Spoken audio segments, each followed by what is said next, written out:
Hello, everybody. My name is Paul Beckwith, and in this video, I'm going to talk about something a little bit different than what I usually discuss. I'm going to talk about indoor air quality and the health hazards to people. So, this affects everybody, I think. Let's say somebody in your house makes popcorn, and that smell goes throughout the house. You open all the windows. Hours later, the smell is still there. Why is that? Or somebody lights up a cigarette in your house, and that smell of smoke and nicotine permeates the house. You open all the windows, you run fans and stuff, but the smell's still there hours later. Or somebody has an upset stomach, something's wrong, their digestion is acting up, they're in the washroom, stink up the house, open all the windows, the smell's still there hours later.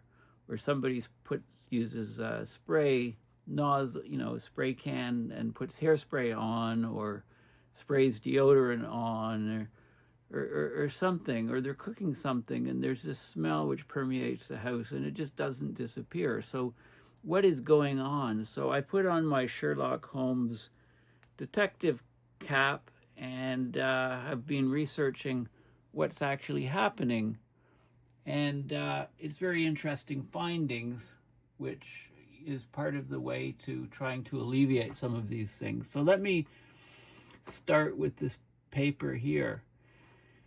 It's called VOC, Volatile Organic Compound Injection into a House Reveals Large Surface Reservoir Sizes in an Indoor Environment.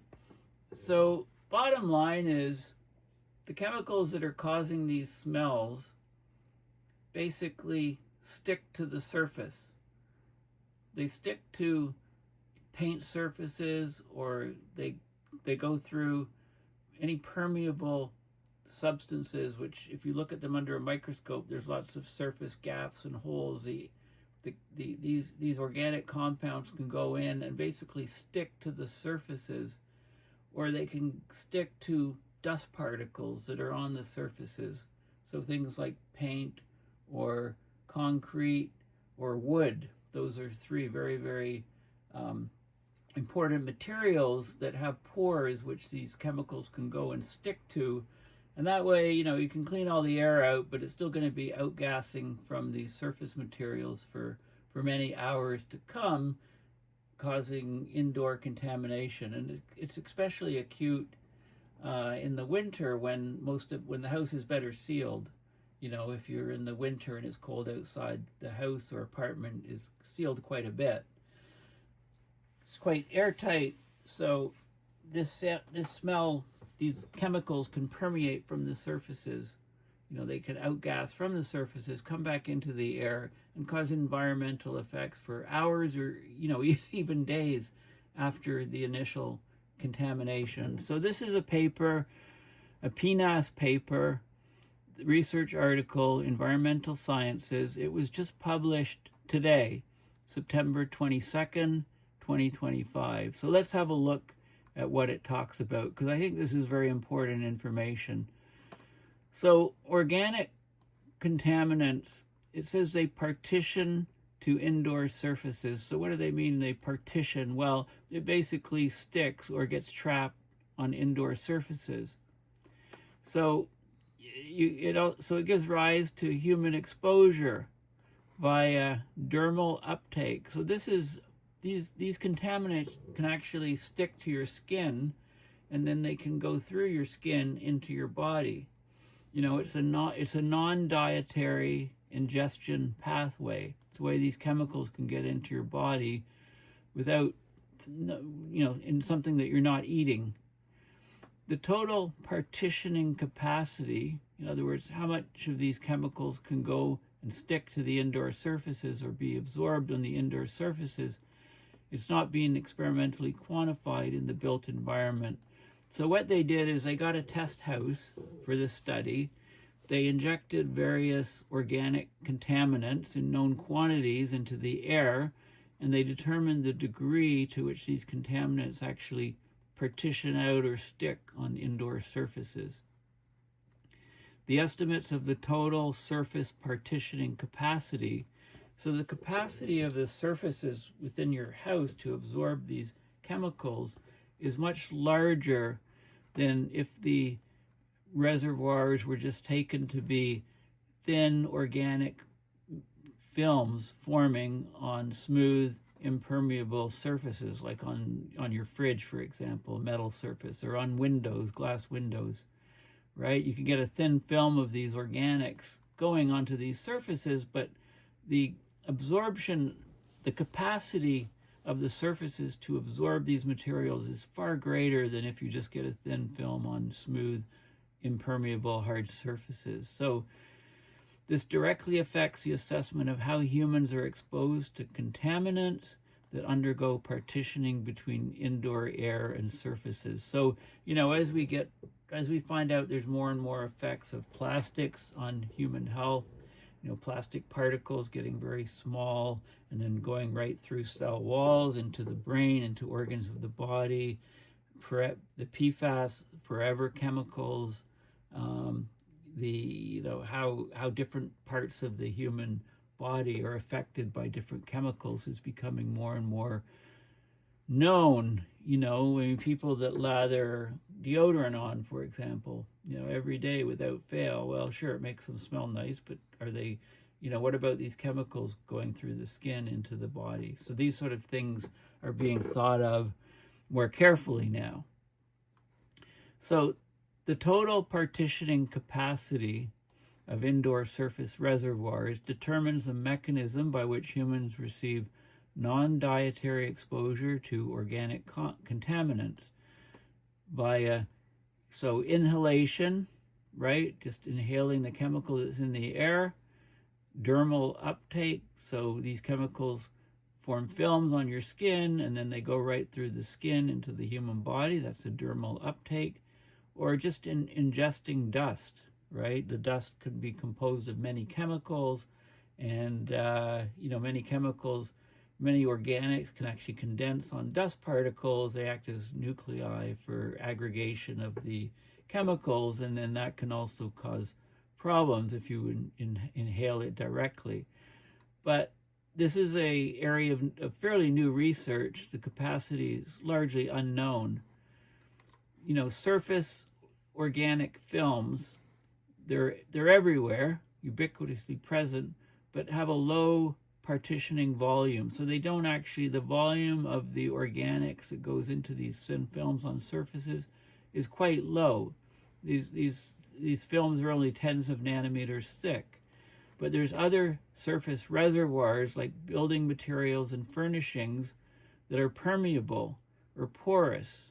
They have large surface areas at the molecular level, right? The VOCs can go right inside the chemicals in the pores. They can be trapped as in gaseous form where they can outgas later, or they can chemically react and stick to the surface and then take much longer to be released back into the environment. So they tried to assess the total partitioning capacity of various VOCs, volatile organic compounds, in an indoor environment from the measured kinetics. So they measured what went on the surface uptake in a well-characterized, unoccupied test house. They show that the size of the indoor surface reservoirs is very large, with basically, so instead of having thin films tens of nanometers thick sticking to surfaces, the surface reservoirs, right, the VOCs that can be contained on surfaces is very large. It's more like thicknesses on the order of micrometers. They talk about some octantal equivalent average thickness. Okay, this is just a fancy way of saying that these films from the VOCs, these wax that are in waxy materials or on surfaces, or the order of micrometers, not tens of nanometers. So, tens of nanometers, or at least 100 times larger volumes. If you compare micrometers to 10 nanometers, that's a ratio of 100. So it's much more of them get stuck on surfaces. And they say that permeable porous materials like painted surfaces or wood, also cement, concrete, are likely the major surface reservoirs for these chemicals in the house, rather than organic surface films on hard surfaces. And they talk about something called, they can actually measure the amount of organics sticking on the material by talking about octanol air partition coefficients. So that's just how they're measuring the amount of VOCs on these surfaces. They're mostly going to the indoor surface reservoirs. It's very hard to remove them via ventilation. So you can ventilate the whole room, right? The air clears out, but then you've got all these chemicals coming from the surfaces, which means that it's hard to remove them. And it's why burnt popcorn can stink up your house for a really long time. Cigarette can, the nicotine can stick to surfaces and stuff. So there's much longer indoor residence times from these chemicals. Okay, so surfaces available in the built environment strongly affect the mechanism by which humans are exposed to organic contaminants. So many VOCs, volatile organic compounds, they undergo significant partitioning to sticking to large indoor surface reservoirs, whereas these molecules reside largely in the gas phase in the outdoor environment, right? So the initial inhalation exposure can be small, right? You air out your house, but then you shut the windows and the surfaces are all outgassing. You still get exposure to these chemicals. Or they can land on your skin and go right into your body that way.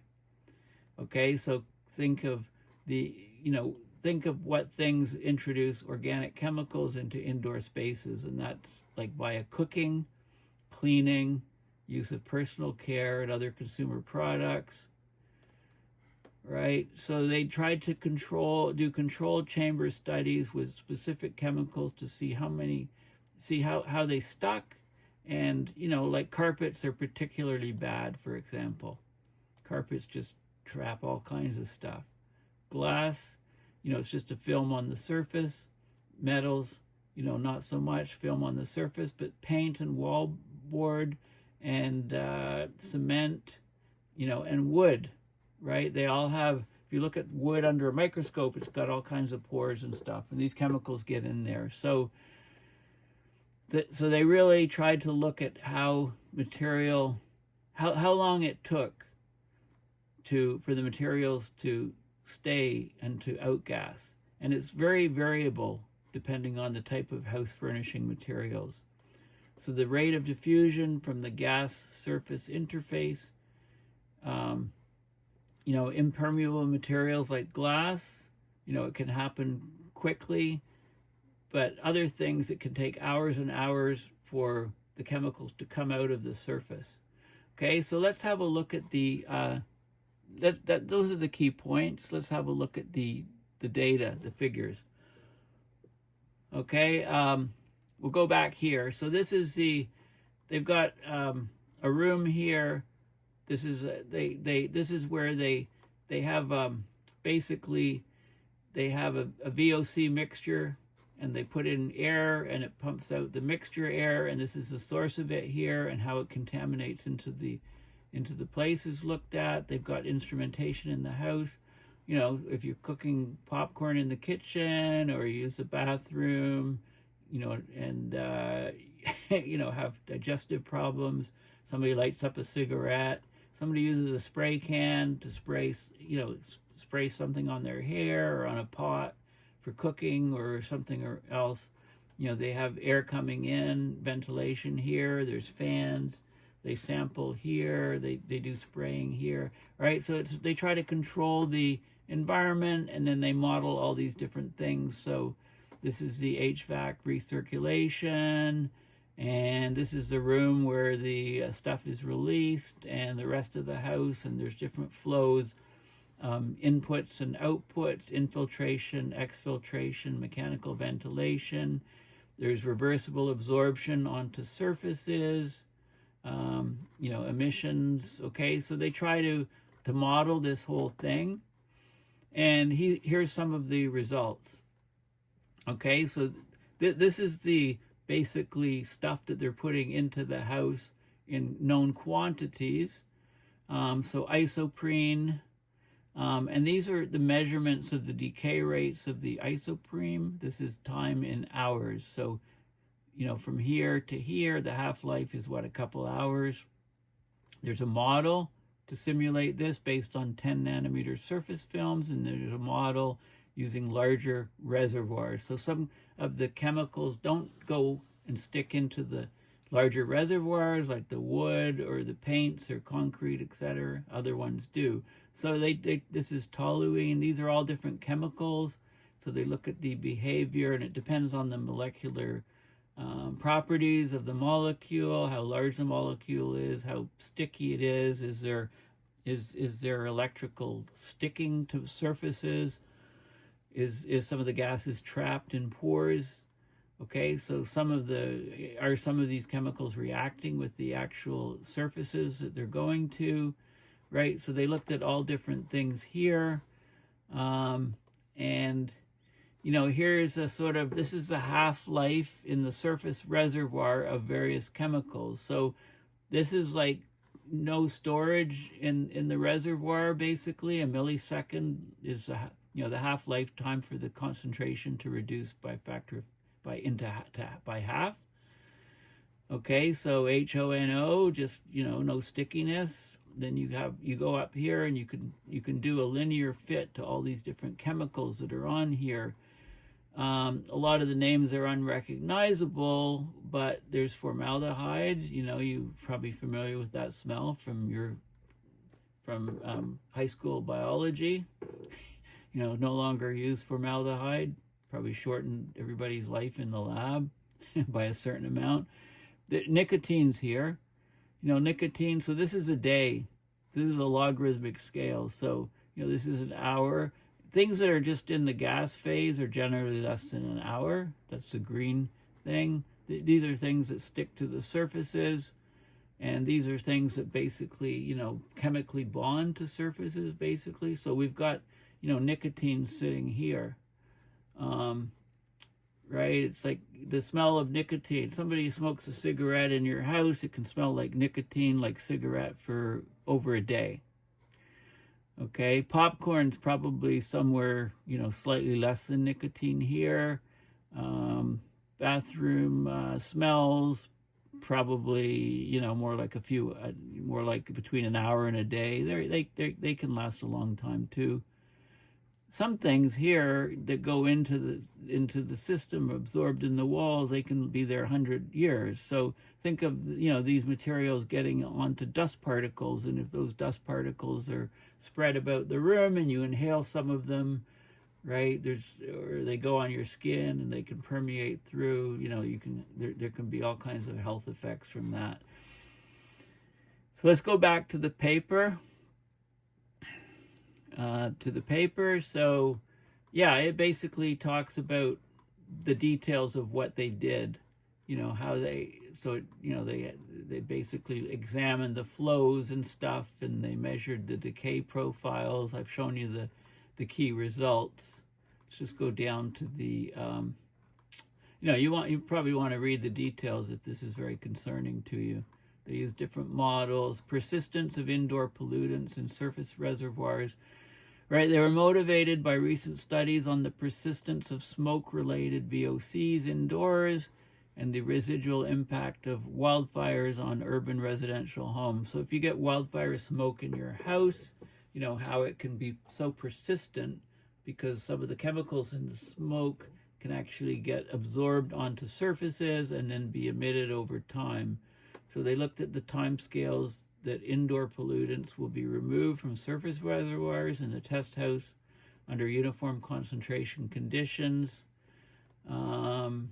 And so this is the very interesting figure showing all the different chemicals and sort of the lifetimes, because they stick on, this is half-life in the surface reservoir, so how long they last on the surfaces. And, they talk about tobacco smoke, for example. Like, due to the long lifetime in the reservoir, these compounds will be removed via air change to the outdoors after partitioning to the gas phase. So they react, they're stuck on the surfaces, and they eventually can go back into the gas phase. So this explains why the smell of tobacco smoke, including nicotine, persists indoors even after a smoker leaves the room. As the residue of tobacco smoke sticks to the surface reservoir, it's known as third-hand smoke.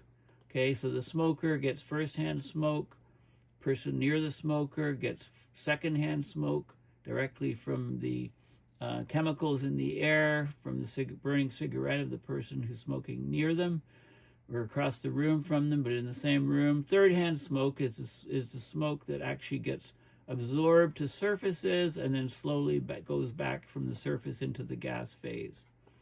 And of course, nicotine is carcinogenic. Exposure can persist due to the long overall lifetime indoors on surfaces.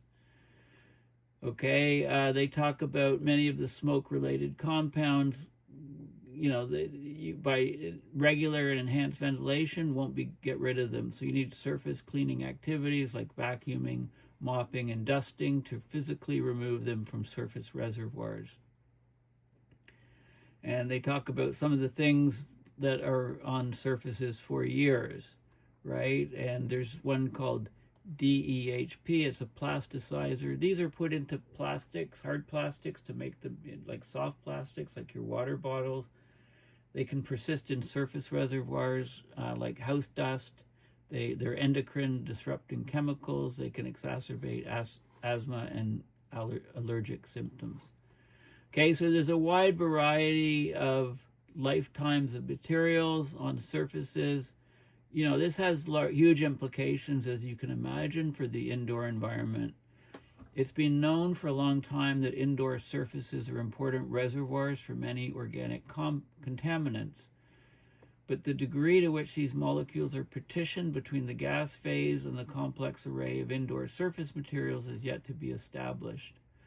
Okay, so they thought that there'd be a thin layer over surfaces, but that was it. It turns out that it's a lot worse than that. The volume of these chemicals on surfaces is much, much larger. So they created the model, they did the experiment, looked at half-life. There's some details of it. So they had this cocktail, in the beaker, which they released to the house, measured half-life. They had a spray, insecticide spray, in one part of the house, how it goes to all the rest of the house, and it's spread around, it sticks to the surfaces. They measured the mixing ratios using a proton transfer reaction mass spectrometer. So they did accurate science on this. They measured things, hours after injection. Then they had their kinetic models and so on. So anyway, I think this is a very, very crucial, important paper. It talks about how, it's very important because, we think, okay, somebody smokes a cigarette in our house, we open all the windows, smell goes out, but we shut all the windows or leave in, even with windows still open, you can be affected by that nicotine and that smoke for hours and hours and hours, even a day later, because it gets absorbed in wood and particle board, painted surfaces, concrete, and creates a thin film over glass, like on windows and fridges and things. And then it comes off that material over time and can still contaminate you. Also, a significant amount can actually just adhere to your skin and enter your body through that mechanism. So it's very, very interesting work, which has very, very key and important implications for indoor air quality. Many of us spend a lot of our time indoors, and you know, we're probably unaware of the amount of contamination that we're getting from, you know, what other people in other household members are doing, and you know, it's yeah, it's kind of eye-opening. Anyway, thanks for listening. Please consider going to my website, paulbeckwith.net, and donating to PayPal to support my research and videos. Thanks again, and bye for now.